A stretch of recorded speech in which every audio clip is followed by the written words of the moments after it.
Our next podcast guest, a very special guest, she is the lifestyle director at Mountain's Edge. She does it all. She's born and raised in Vegas. Gotta love that.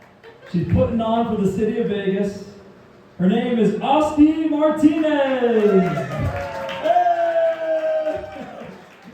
Come on up, Austi. Let's go. How's it going, my guy? Doing well. How about you? Yeah, it's good to see you. I love your energy. Hey, man, thank you. And thank you, Jace, for making the Jace. connection. DJ Jace. That's right. So you are officially part of the first podcast for the Club of Clubs. I like it. I like it a lot. You are the pride of Vegas as far as I'm concerned. I try to wear this banner of Vegas with pride Yeah. and do it with integrity, man. There you go. Few You even more- got the red and black, very Vegas colors. I'm just wearing my band t-shirt. That was comfortable. Dude, Is I it got your running- band? I got running shoes on. No, I'm good. I'm in flare pants and running shoes and a band t-shirt. There you go. This is 30, my guy. Did you turn 30? I did. Tell me how it is. Well, I don't have ARP yet, so my senior discount hasn't hit, but my back and my knees still pop. Okay. How recently did you turn 30? Saturday, last Saturday. Really? Okay, give it up for her. The big 30. You know what I've been telling my siblings is that 30 is the new 12. And then what they tell me is that won't stand up in court. So. Facts. Somebody said 30's the new 20, and I was like, are you sure? Are you sure I left my 20s behind for a reason? I just turned 29 and a half on the 28th. You So, did. just a couple days ago. I'm going to be in the 30 club with you before we know it. 30, man. Yep, that's right. I'm sure a lot of you have seen Austi in the news for all the things she does around Vegas. I try. Tell us a little bit about what is your favorite thing you do around here? I just kind of give Vegas a sense of community. I give it a purpose that a lot of people forget and gets lost under the dirt and soil. You know, 86 became a thing, and I'm trying to, bring that back to the surface. Vegas is more community. There are people out here. There are families, there's livelihood, there's an entire, just a different, well-known purpose that is blinded by the lights, buried in the poker chips, and I'm here to bring that back to life. That's a great way to describe it. I love that. I want to give people and their families a reason to come outside and feel a safe way to celebrate. Come to a festival, come outside, go to a park, listen to live music, drink responsibly, eat at a mom and pop food truck, have some fun at some bounce houses, listen to live music, whatever you gotta do, but just feel safe when you do it. And that's my purpose. Okay, I love that. Yeah. I'm glad. That's actually a perfect segue to one of the things I want to talk with you about. The last time I saw you was at a big festival that you put on in the park in Mountain's Edge. Exploration Peak. Yes, Exploration Peak Park. Shout out to Jace. Jace was the reason I was there. Yup. So that was such a massive event, because that's a huge park, and you filled it. Everyone was having a great time. What goes into that? How much preparation? Actually, no one can prepare you for 5,000 people. No one. And so when you're doing the nerdy stuff of pulling permits and making sure that everything is safe and sanctuary and all that stuff, then you gotta zoom out. And it's like, oh God, what am I gonna do to entertain these people? What kind of music do they like? What kind of food do they like? What kind of stuff do they want to do that keeps them entertained? And to be quite honest, I've learned that my job security are face painters, trains, for whatever reason, props, and music. So I plan these events anywhere from 6 months to a year in advance. And when I host the event, I take into consideration what I could have done better, but not just in the sense of failure, but what could have made the experience better. How could your experience been a little bit brighter? Was it the line being too long? Was it the music being too bland? Was it the food being too dry? Whatever that means, I take every single ounce of that into consideration and amplify it. And then you know what? We hit the cricket and switch it up. That's right. Oh my gosh. I admire you so much because I can only imagine what went into a festival like that. I would love to put on festivals, in parks in Vegas, just bring the whole community together like you do. And I'm just thinking, I'm going to need Austi to be on my team for that because there's no way one person could do that alone, but you somehow find a way to get it done.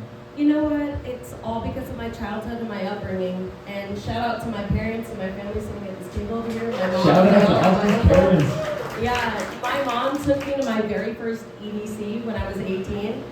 Best experience ever. She took me to my first Warped Tour and Extreme thing, and I played in a band for 6 years. I was born and bred into music. I was born and bred into community, and I will forever cherish the opportunity of being raised and growing up in an upbringing where music and community, that's where it is. That's the equal. Because you guys may not have anything in common in this room, but ask each other who your favorite artist is. What song did you listen to today that put a smile on your face? Zeppelin, Greta Van Fleet, Paramore, Hayley Williams, whatever it is. You guys all have something in common, and that one thing is music. And that is the foundation of humanity, because that's the only way that we can communicate freely, openly, and safely. And that's where I grew up. My mom was an opera singer and then became a cop. Wild. Talk about ricky whack, right? But that's where it all starts, and that's the purpose. If you want to say something and give a statement, no matter who it is or what side of the fence or what color you wear or what badge, whatever, music speaks to you, and that speaks to us, and we all understand that very, very differently. So why not host a music festival? Wow! Talk about it. Let's go. You're getting me hyped up. Tell us a little bit about what it was like being in the band, what instrument you play. Holy smokes. You ever got stage fright? I had bangs, dude. I had like the scissor cut bangs, bright red hair. Hayley Williams is one of my idols. I admire her as a musician, as an artist, as a person. She speaks for volumes of just women that love music and love hardcore music. And being in the band showed me that there are so many different types of people out there that it doesn't take much to get to know them. It takes you, and that's the biggest challenge that I think that most people are afraid to face, is to soften the callus to get to know somebody else. But it's not here that you have to get to know them, it's here. I don't care what political standpoint or wherever the heck anybody comes from. I care about who you are and where you come from. And that heart has to beat. And that beat is in the same tempo as a drum kick, as a bass drum, as a bass guitar. Boom, boom, boom, boom, boom, boom, boom. Yeah, it's my heartbeat. I'm not surprised at all. Yeah, I know. But that's what drew me to music. I've just been in love with it so much. And I went on tour when I was 17, and I saw the East Coast. Yeah, it sucks. Bring me back to Vegas. Hey, you know what though? Anybody on the East Coast, wherever your taxes are going, are not into those potholes, and you should talk about it. That's what you should talk about. Oh my goodness. You are just a bundle of joy. There's so many things I want to know about you still. What's something you want people to know most about you? It's not superficial. It takes an extra 30 seconds to get to know somebody a little bit deeper. And if you think something is wrong and you think something sucks and you hate the way somebody's shit stinks, say something about it. You should. Because accountability is what is lacking in the community, in the political world, in the community world. It's accountability.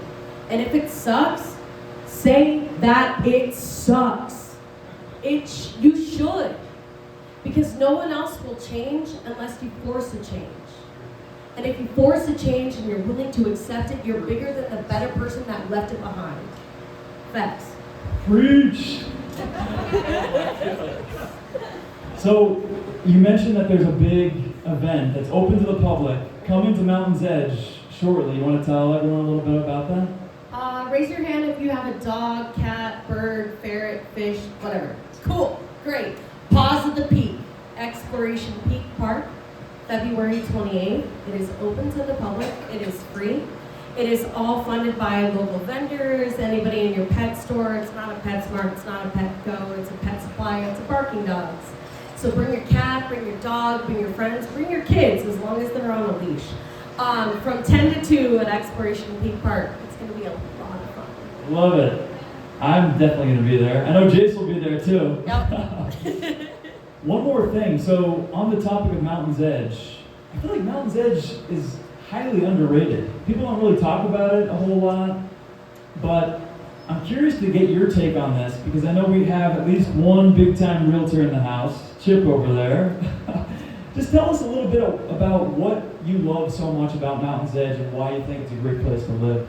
Honestly, it's such a quiet part of the southwest part of Las Vegas. Everybody kind of gets buried between Inspirada and Phoenix and Summerlin. Mountain's Edge is home to 65,000 residents. We have 13,000 homes in our community.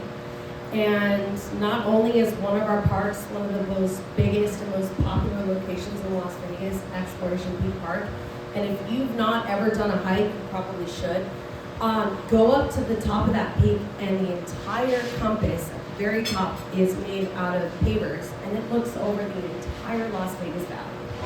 And it's really cool because there's different facts and things, you know, kind of like a Springs Preserve sort of element. But no one ever really talks about Mountain's Edge, and you kind of get buried under Blue Diamond and all the ever-growing things around it. But it is such a beautiful community, and that community thrives because of the people that live in it. And the people not only that pay their assessments on time, and if you don't, you should do that. But it's also the people that live there, and they nourish and strengthen that community. They're just so fun and thoughtful and great and human. And maybe it is a quiet hidden gem. Vegas used to be a hidden gem.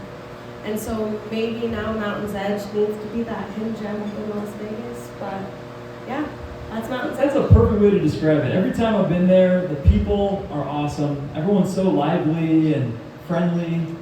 And I didn't realize that about the pavers being on top of the mountain there. I can only imagine what the views were like. We've had Nike, Puma, we've had plenty of commercials and boxing companies that actually come up and shoot commercials. Yeah, I've had to hike up that thing a couple times, and I'm not happy about it. My calves say otherwise, but I'm good. Yeah. But no, it's super awesome, and that's why people like Austi Martines.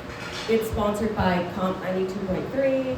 And we had KLEC 107.5, 102.7. Everybody wants to program Mountain's Edge and Exploration Peak Park because you can't go without going to Vegas without saying Lone Mountain, Craig Ranch, Tule Springs, Exploration Peak Park. And that's the place to be. Absolutely. I couldn't have said it better myself. One more thing. I literally can't stop talking to you. As a born and bred Vegas local, you love this city. What are your thoughts on the future of where we're going and the developments that are happening here, the growth? I just hope it doesn't get buried with the community and the people that started this place, the foundation. My family's been here since 1960. My grandfather owned an auto body shop on Valley View and Flamingo, right behind the Rio Casino. He worked on Liberace, he worked on the Supreme Royce, he did everything. And my family is and are who they are today because of my grandfather. And I would really, really hate to see the community get buried under superficial, temporary, plastic, not permanent, empty. And the community has every right to feel something. And you guys should all feel with each other. And that means standing up, digging up under the dirt and saying, hey, we're still here, we started this, and we're gonna finish it. Just like the Golden Knights, right? Wow, that's right. Austi, you are the living, breathing embodiment of that spirit of Vegas you were just talking about. Keep it going, make us all proud, and thank you so much for coming on the podcast. Live long and prosper, right? Thank you, Austi. Thank you